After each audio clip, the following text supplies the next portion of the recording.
हर महादेव.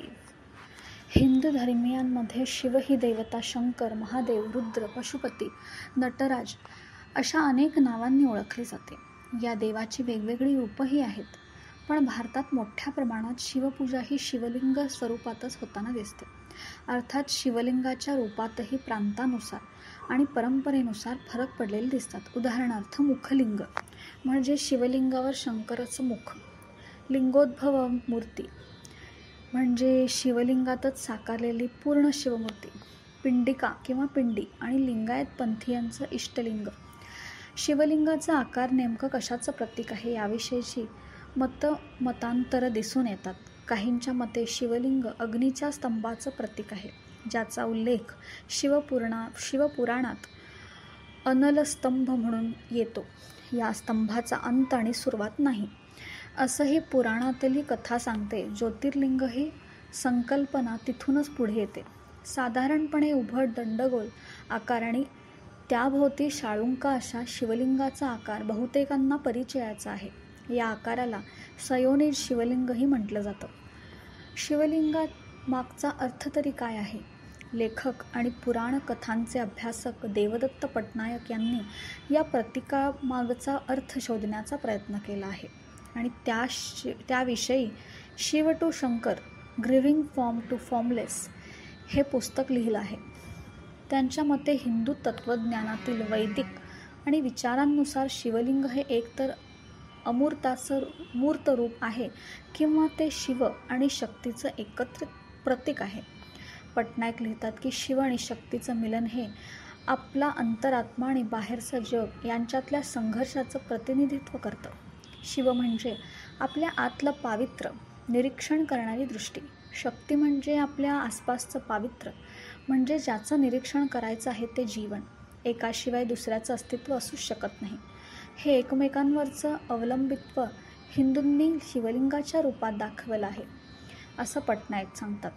लिंगायत लोक गळ्यात जे इष्टलिंग धारण करतात ते सत्याचं प्रतीक आहे, अशी त्यांची आस्था आहे. स्त्री आणि पुरुष या सर्वांना हे लिंग धारण करता येतं. लिंगपूजा परंपराचा भाग. हिंदू धर्मसाहित्य आणि ग्रंथांमध्येही शिवलिंगाचं स्थान विशेष आहे, इतकं की त्यावर स्वतंत्र लिंगपुराण आणि शिवाष्टक स्तोत्रही रचलं गेलं आहे. प्रोफेसर आणि पुरातत्व मंजिरी भालेराव सांगतात की लिंगपूजा फक्त भारतातच होते असं नाही, तर जगभरात अनेक ठिकाणी आदिम समाजात लिंगपूजा होते. भूतानमध्येही लिंगपूजा होते आणि ती तिथल्या बौद्ध धर्माचाही भाग झाली आहे. पण भारतात एका वेगळ्या शैलीत प्रतीक म्हणून शिवलिंगाची पूजा होते, तर भूतानमध्ये ज्या लिंगाची पूजा होते ते अधिक नैसर्गिक स्वरूपात होते. हरप्पा संस्कृतीतही लिंगपूजा होताना दिसते, पण हरप्पा संस्कृतीतील मूर्ती शिवच आहे असं आपण म्हणू शकत नाही, असंही मंजिरी सांगतात. पती किंवा संततीची कामना करणाऱ्या हिंदू महिलांना शिवलिंगाची पूजा करण्याचा सल्ला दिला जातो, ज्यामुळे शिवाची इजिप्शियन किंवा रोमन देवतांशी तुलना केली जाते. अशी तुलना सोयीस्कर असली तरी ती शिवाची प्रतिमा आणि त्यामागच्या प्रतिमांपेक्षाही वेगळी आहे. पती किंवा संततीची कामना करणाऱ्या हिंदू महिलांना शिवलिंगाची पूजा करण्याचा सल्ला दिला जातो, त्यामुळे त्यांना त्यांचे इच्छित फल प्राप्त होते. शिवाची इजिप्शियन किंवा रोमन देवतांशी तुलना केली जाते. अशी तुलना सोयीस्कर असली तरी ती शिवाची प्रतिमा त्यामागच्या प्रतिमांपैकी वेगळी आहे, कारण शंकर हा प्रजननाचा देव नाही, तर त्याच्या अगदी उलट म्हणजे तपस्या, वैराग्य आणि जन्ममृत्यूच्या चक्रातून मुक्तीचं प्रतीक आहे. पण शिवलिंगाला इतका गूढ अर्थ प्राप्त झाला तरी कसा? याचं उत्तर वैदिक काळापासून आजवर बदलत गेलेल्या शंकराच्या कथेमध्ये आहे. रुद्र ते शिव असा शंकराचा प्रवास. हरप्पा काळात आणि पुढेही भारतात लिंगपूजा होत होती, मात्र ती त्यावेळेस वैदिक धर्माचा भाग नव्हती, असं जाणकार सांगतात. वेदांमध्ये रुद्रदेवतेचा उल्लेख येतो खरा, पण वेदातील रुद्र हा आजच्या शंकरापेक्षा वेगळा आहे. ऋग्वेदात रुद्र हा एक प्रकारे वादळाचा देव आहे. तो उग्र, घोर, भयंकर निर्माण करणारा, ताकदवान असा जटाधारी देव आहे. त्याच्या अस्त्रांचं वर्णन हे वादळादरम्यान चमकणाऱ्या विजेची आठवण करून देतं. वैदिक काळातच विनाशकारी रुद्राचं शिव हे शिवरूप शांत रूप असल्याचे उल्लेख आहेत. पण पुराण काळापर्यंत तसंच रामायण आणि महाभारतात शिवाचं रूप आणखी बदलत जातं. श्वेताश्वतरोपनिषदात रुद्र ही एक मुख्य देवता बनते. शिवाचं वाहन म्हणून नंदीचे उल्लेख पुढे येताना दिसतात. एक प्रकारे वैदिक परंपरेनं पुढे लिंगरूपातील देवाचा शिव म्हणून स्वीकार केला आणि जाणकारांची धारणा आहे की वैदिक परंपरेनं लिंगपूजेला नाव ठेवली, कारण त्यांच्या काळातील दस्यू लोक शिन्नदेव, मूलदेव, मलदेव अशांची पूजा करत. पण पुढे लिंगपूजा वैदिक लोकांनी मान्यता केली आणि पौराणिक काळात दोन्ही रूप एक झाली. झाडाखाली फक्त शिवलिंगाची पूजा कुशाण काळात होताना दिसते. तसंच किन्नर शिवाची पूजा करताना दाखवले आहेत. शंकराच्या मानव स्वरूपातील मूर्तीची वेगवेगळी रूपं तयार होत गेली. तशी तिसरा डोळा, डोक्यावरचा चंद्र, भस्म, नीलकंठ, नंदी आणि गंगेसारखी प्रतीकं जोडली गेली. पण प्रामुख्यानं शिवलिंगाची पूजा करणाऱ्यांची संख्या मोठी आहे. हिंदू धर्मापलीकडचा रुद्रदेव. भारतात एकेकाळी शिवपूजा करणारे शैव आणि विष्णुपूजा करणारे वैष्णव असे दोनच गट पडल्याचं दिसतं. शंकराची उपासना करणाऱ्यांमध्येही वीरशैव, शाक्त, लिंगायत असेही पंथ निर्माण झाले. बौद्ध धर्माच्या वज्रायन पंथात रुद्राचा उल्लेख आहे. त्यात भयावह अशा रुद्रावर एकादशमुख अवलोकितेश्वरानं मिळवलेल्या विजयाची कथा येते.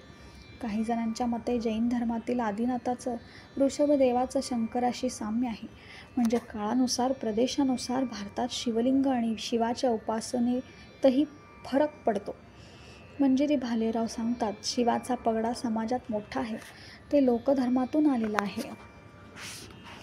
इंद्रहाराय त्रिलोचनाय भस्मार्करागाय महेश्वराय नित्याय शुद्धाय दिगंबराय तस्मै नकाराय नमः शिवाय मंदाकिनीसलिलचन्दनचर्चिताय नन्दीश्वरप्रमथनाथ महेश्वराय मन्दारपुष्पबहुपुष्पसुपूजिताय तस्मै मकाराय नमः शिवाय.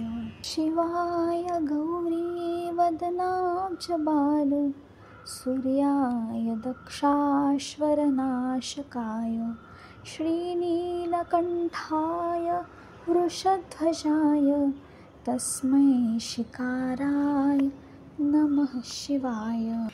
वसिष्ठकुम्भोद्भवगौतमार्य मुनीन्द्रदेवार्चितशेखराय चन्द्रार्क्यवैश्वानरलोचनाय तस्मै वकाराय नमः शिवाय. यक्षस्वरूपाय जटाधराय पिनाकहस्ताय सनातनाय दिव्याय देवाय दिगंबराय तस्मै यकाराय नमः शिवाय. पंचाक्षरमिदं पुण्यः पठेत् शिवसन्निधौ शिवलोकमवाप्नोति शिवेन सह मोदते. विश्वेश्वर विरूपाक्ष विश्वरूप सदाशिव शरणं भवभूतेश करुणाकर शंकर. हरशंभो महादेव विश्वेशामरवल्लभः शिवशंकर सर्वात्मन नीलकण्ठ नमोऽस्तु ते. मृत्युञ्जयाय रुद्राय नीलकण्ठाय शम्भवे अमृतेशाय शर्वाय महादेवाय ते नमः.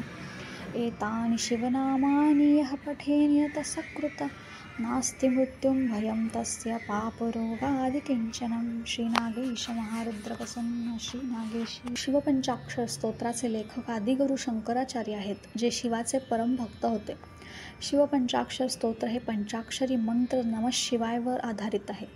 न पृथ्वी तत्व, म जलतत्व, शि अग्नितत्व, वा वायुतत्व, य आकाश तत्वाचं प्रतिनिधित्व करतं.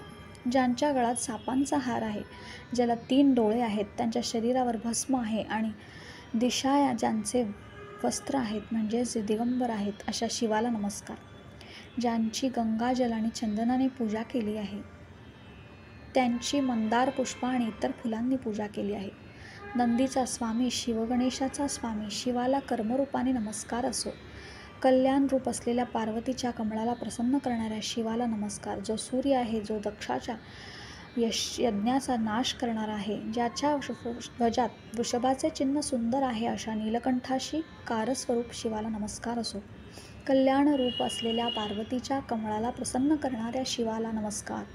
जो सूर्य आहे, जो दक्षाच्या यज्ञाचा नाश करणारा आहे, त्याच्या ध्वजात वृषभाचे चिन्ह सुंदर आहे, अशा नीळकंठाशी कारस्वरूप शिवाला नमस्कार असो. वसिष्ठ ऋषी, अगस्त्य ऋषी आणि गौतम ऋषी आणि इंद्र इत्यादी ज्यांच्या मस्तकांची पूजा केली गेली आहे, चंद्र, सूर्य आणि अग्नी ज्यांचे डोळे असे आहेत, अशा शिवाला अशा किंवा आणि अशा स्वरूपात नमस्कार.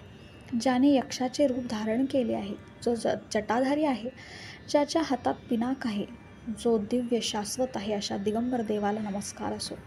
जो पवित्र पंचाक्षर स्तोत्राच्या शिवाजवळ पाठ करतो, तो शिवलोकाला प्राप्त होतो आणि तेथे शिवासोबत आनंदी राहतो.